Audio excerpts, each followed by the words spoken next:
The next case on the calendar is Reynyer Aguilera versus State of Florida. Good morning, Mr. Waxman. Morning, Your Honors. May it please the Court, Benjamin Waxman on behalf of Mr. Aguilera. I'd reserve 2 minutes for rebuttal. The question here is whether the trial court erred in denying Mr. Aguilera's motion for post-conviction relief without an evidentiary hearing. Mr. Aguilera asserted that counsel advised him to reject the state's trial morning plea offer of 20 years because by going to trial, the maximum sentence he could ever receive would be 15 years. So basically, he advised him by going to trial, he would save himself 5 years. But what's your response to the trial judge's written findings in ground 5 that was cured when the trial judge told him in open court, here's the range, and said, do you need to speak to your lawyer? No. That seems to be, page 3 of the order, it seems to be fairly convincing and fairly straightforward. When you say page 3 of the order, I'm looking at the, I'm sorry. Under ground 5.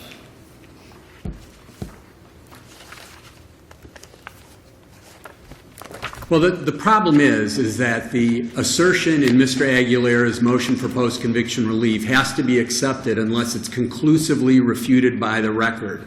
And what we have to do is determine whether or not something that the judge said absolutely corrected in Mr. Aguilera's mind what the situation was at the time that he rejected the plea. And the fact is that nothing he said conclusively refuted it or corrected it. I mean, there was a very simple answer here. The fact is that the advice was wrong, that because this was a manslaughter with the use of a firearm, the very simple answer would have been that under 775-087, that the firearm enhanced or resulted in a reclassification of the manslaughter to a first-degree felony, which would have had a maximum sentence of 30 years, not 15 years. But that was never said. And the colloquy that the judge engaged in with Mr. Aguilera was hopelessly confusing and ambiguous,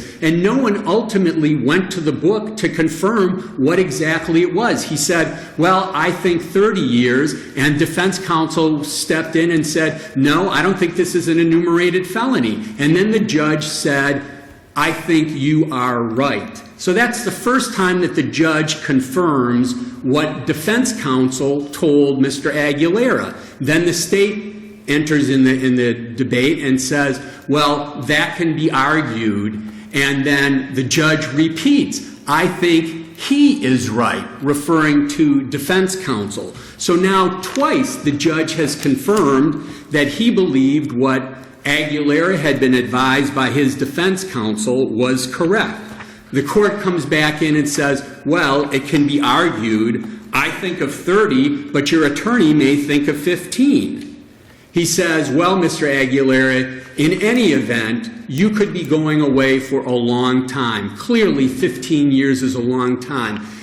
I think a good analogy to this is, Your Honors, is kind of in the Padilla context, where a defendant is entitled to correct advice about a consequence of the sentence. They have to be given accurate advice. And what this court knows is that if the trial court says, well, you could be deported, you may be deported, that is not sufficiently clear. It doesn't correct. But the trial judge does not have an obligation to go through every permutation, every lesser included, does he?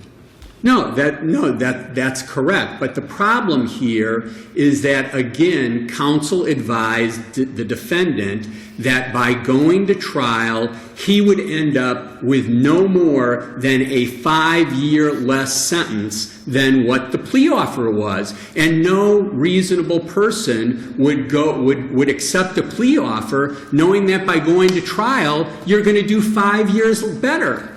And that was the advice that he states in his motion that he relied on in rejecting the plea and going to trial. And that was never corrected by the trial judge, by anyone. And so Mr. Aguilera was left, even after the Nixon colloquy, with the misimpression that he started with, which was, I'm going to do better by going to trial than I will be by taking this plea offer.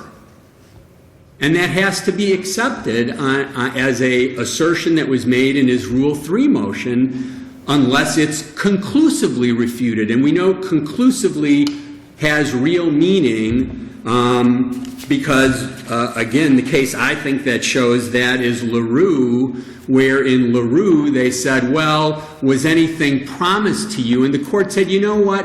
That's not sufficient to get at the question of affirmative misadvice that was given by the attorney that resulted in this defendant making the wrong choice here. So I think, again, that it has to be accepted. With regard to the second issue, clearly the instruction that was given on manslaughter was error under Montgomery. The question is, should this attorney have known before the cases that subsequently found it was fundamental error were decided? And I submit and I argued that where his entire defense depended on a correct interpretation of manslaughter, he came in opening statement and admitted manslaughter. And if you're going to come in and essentially give up a plea to manslaughter, you need to be certain that that's an offense that you're going to be able to get a verdict on. And in this case, because of the intentional act part of the instruction that clearly is wrong, has been demonstrated to be wrong by the case law, it was wrong. And there was a case out there, the case we pointed to, which is Hankerson, which was decided before this case, which basically indicated that there was a problem with the instruction. It hadn't been decided by the Florida Supreme Court, but there was a case out there that indicated there was a problem with this instruction, and this was the very offense that the defense relied solely upon to argue his case. So for those reasons, we're asking that the court remand at least for an evidentiary hearing. So let the trial judge hear what Mr. Aguilera had to say. Let the trial judge hear the advice that his attorney gave him so the court can correctly evaluate his state of mind at the time that he rejected the plea.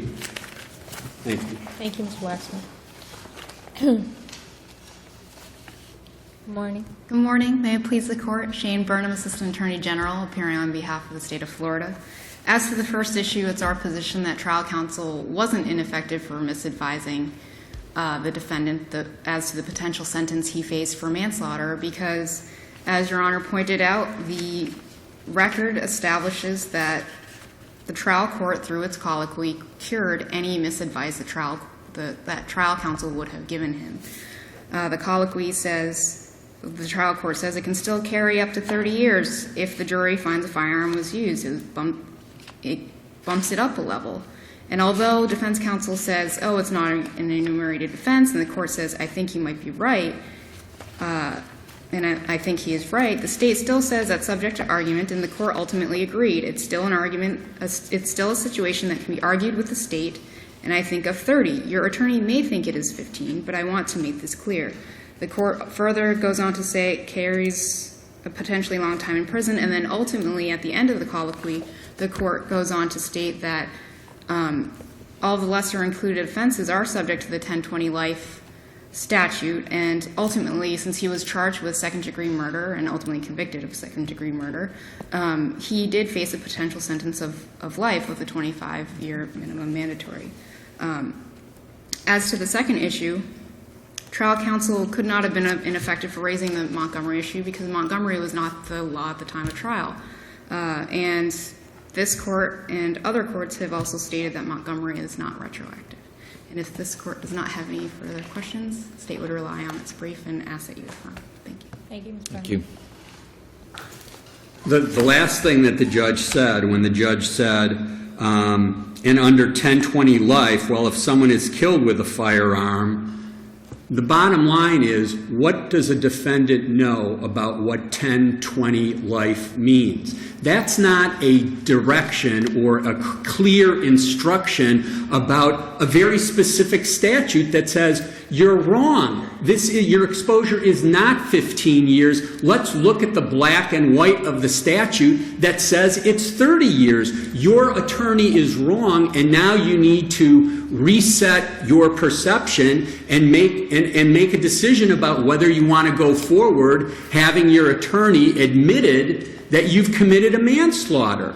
So the remark to 1020 life, even the judge was confused. They talked initially about, well, was this an enumerated offense? It has nothing to do with it being an enumerated offense. The first part of 775087 is just a reclassification based on whether a firearm was used. It has nothing to do with reclassification. The judge then referred to, well, I think this may be an HO. This wasn't a habitual offender offense. That had nothing to do with this. So there was just helpless confusion at the time when there needed to be absolute clarity, and that's what failed to conclusively refute Mr. Aguilera's assertion. Mr.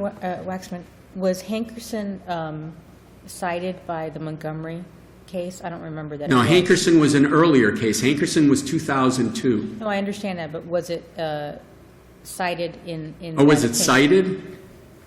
I don't recall. I don't recall. Thank you. Thank you. Thank you both.